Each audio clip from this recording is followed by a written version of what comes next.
బావా నైట్ మంచి weather terrace మీద మంచి ఆర్టిస్టే ఉన్నాడు నీళ్ళు నాకు నేర్పించవచ్చు కదా.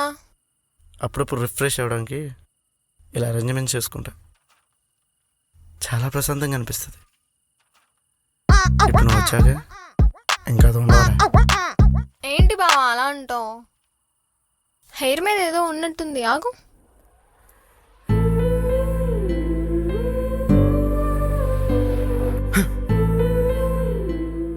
హెయిర్ మాత్రం టచ్ చేయకు,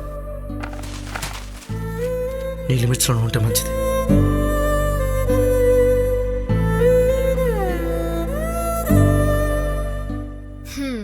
నా పిచ్చి బావకి కోపం ఎక్కువే.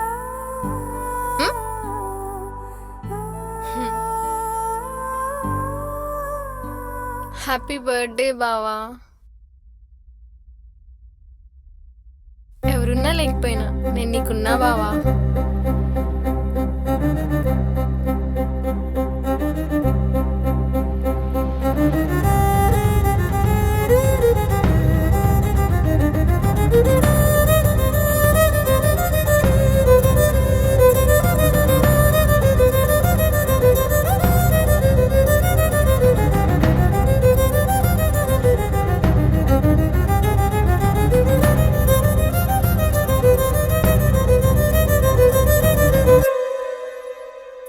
బావా, నాన్న మన పెళ్లి గురించి పదే పదే అడుగుతున్నారు, ఏం చెప్పమంటావు? ఎన్నిసార్లు చెప్పాలి నీకు, నాకు ఇష్టం లేదు. నా లైఫ్లో నా అనుకున్న ప్రతి ఒక్కళ్ళు చివరి కదా నాతో లేరు. చెప్పొద్దు, నువ్వు కూడా అంతే. అర్థం చేసుకుని నీకే మంచిది. నేను అర్థం చేసుకోగలను బావా. నీ పాస్ట్లో జరిగిన దాని గురించి నువ్వు లైఫ్లో స్ట్రక్ అయిపోయి ఉన్నావు. నీ మనసులో ఎంతో బాధ ఉంది, ఎన్నో క్వశ్చన్స్ ఉన్నాయి. దానికి నువ్వే సమాధానం వెతుక్కోవాలి.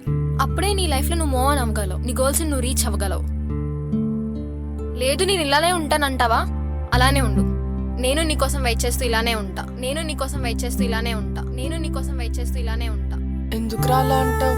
ఎప్పుడు నీతోనే ఉంటాగా, ఎప్పుడు నీతోనే ఉంటాగా, నీతోనే ఉంటాగా.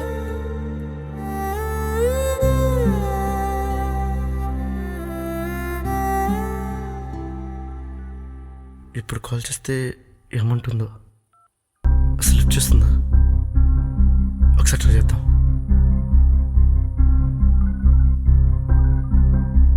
అమ్మవుతులే, అవుతుంది. రీకాల్ చేస్తుంది.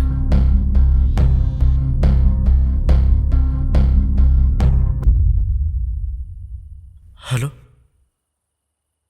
జాను, నీతో ఒకసారి మాట్లాడాలి.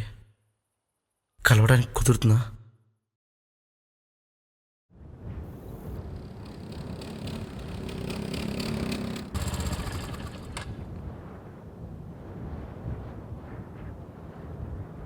ఎలా ఉన్నావు గౌతమ్?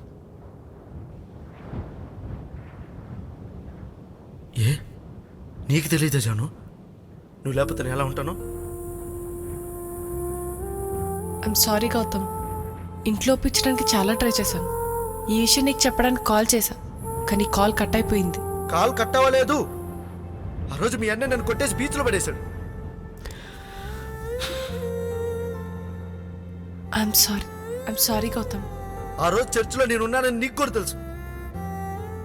ఒక్కసారి తిరిగి చూస్తావు అనుకున్నా, చూసావా? లేదు. నీ నోటి నుంచి నాకు ఈ పెళ్లి ఇష్టం లేదని అంటావు అనుకున్నా. నీ రీజన్స్ నీకు ఉండొచ్చు, అవన్నీ పక్కన పెట్టు.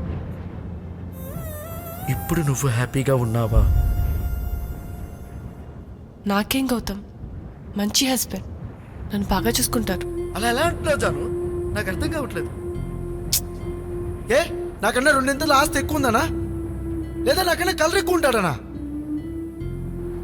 ఓహో, మీ అమ్మా బాబుకి కూడా కావాల్సింది అదే కదా? ఇంకొక్కటి అడుగుతా చెప్పు జాను,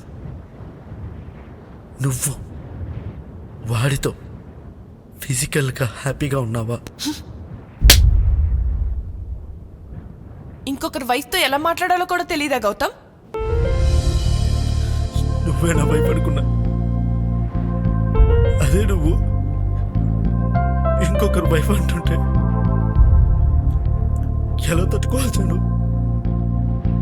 సరే అడుగుతున్నావు కదా, చెప్తున్నా విను.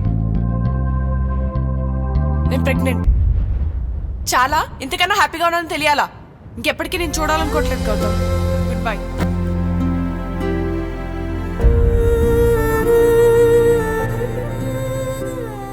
మంచి హస్బెండ్, మంచి హస్బెండ్, మంచి హస్బెండ్. నేను ప్రెగ్నెంట్. జాను నుండి ఇలాంటి ఆన్సర్స్ నేను అస్సలు ఎక్స్పెక్ట్ చేయలేదు. తను ఇలా మారిపోవడం రాంగో లేదా తన కోసం నేను ఇలా స్టక్ అయిపోయి మిగిలిపోవడం రాంగో నాకు అర్థం కాలేదు. ఎందుకో తెలియదు, నాకు మార్పు కావాలనిపించింది. కానీ అది జరగాలంటే ఫస్ట్ జాను ఇంకా నా లైఫ్లోకి రాదని నిజాన్ని నేను యాక్సెప్ట్ చేయాలి.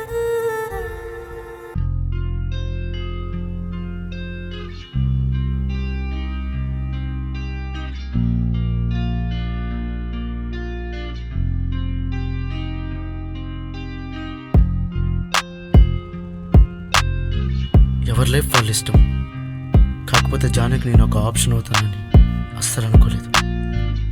దట్స్ కిల్లింగ్ మీ.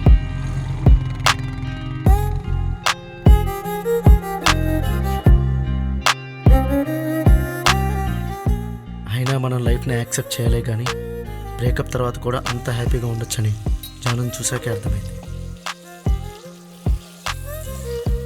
వస్తున్నా.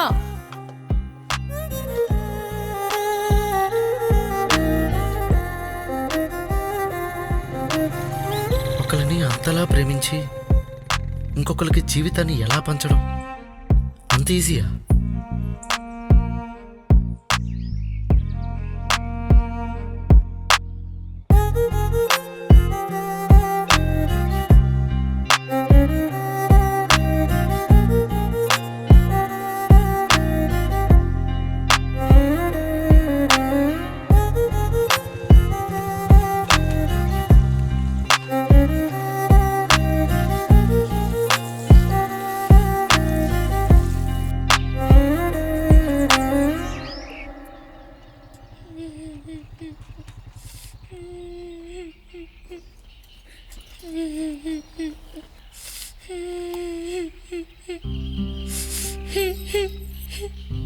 ఎన్నిసార్లు చెప్పాలి? 10 రోజులైంది. రోజు ఇలా నీ బాధను చూడలేకపోతున్నాను. నువ్వెంత ఏడ్చినా నీ రాఖీ తిరిగి రాదురా. నీకు ఇంకో కుక్క పిల్లను కొనిస్తానన్నానుగా. పద ఇంటికి వెళదాం. లేదు, నా రాఖీ నాకు కావాలి. చూడు వరుణ్, మనం ఇక్కడే ఆగినంత మాత్రాన కాలం వెనక్కి జరగదు. అలా అని ముందుకు వెళ్లకుండానూ ఉండదురా.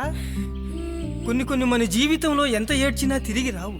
ఈ విషయం దీనికి అర్థమైనంత తేలిగ్గా దీనికి అర్థం కాదు. కొంచెం టైం పడుతుంది. కానీ నువ్వు ఈ బాధను ఇలానే మోస్తూ ఉంటే మంచి క్రికెట్ ప్లేయర్ కావాలనుకున్నటువంటి నీ గోల్ని ఎప్పటికీ నువ్వు రీచ్ కాలేవు. ఒక్కసారి ఈ బాధను దాటి చూడు.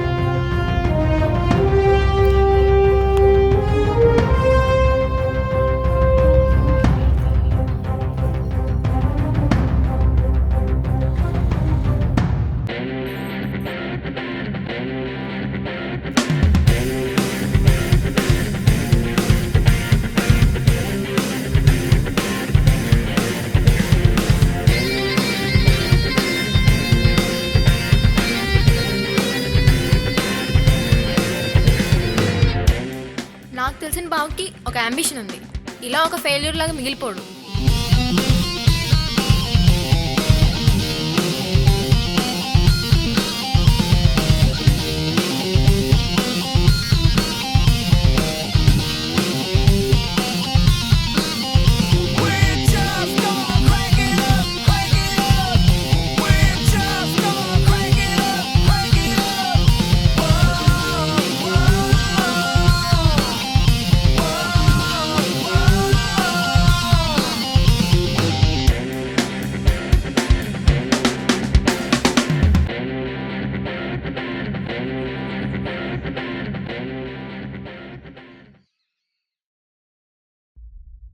పర్లేదు, ఈ ఫ్లాట్ కూడా బాగానే ఉంది. ఉఫ్. ఆ రోజు ఎక్కువ మాట్లాడేసినట్టున్నా ఫీల్ అయి ఉంటాడంటావా? ఒసే శ్వేత, నువ్వు ఉన్న చోటు ఉండవు.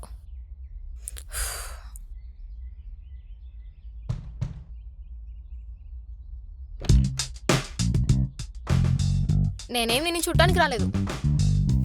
డాడీ డాక్యుమెంట్స్ ఇవ్వమంటే ఇవ్వడానికి వచ్చాను. తీసుకో. సరే, ఉప్మా చేస్తున్నా, ఏమన్నా తింటావా? మొన్నటి వరకు తిట్టి ఇప్పుడు తింటావా అంట. నాకేం వద్దులేని ఉప్మా.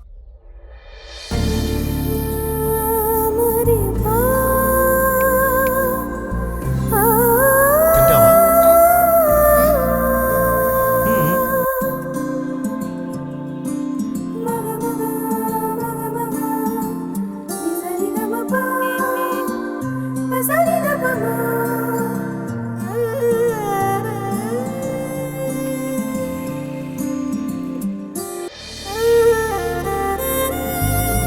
బావా, చెయ్యి ఇటుకు.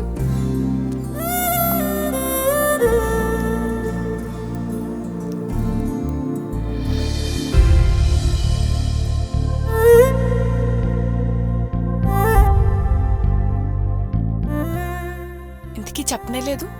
నెచ్చిన వాచ్ బాగుందా? బావా బావా,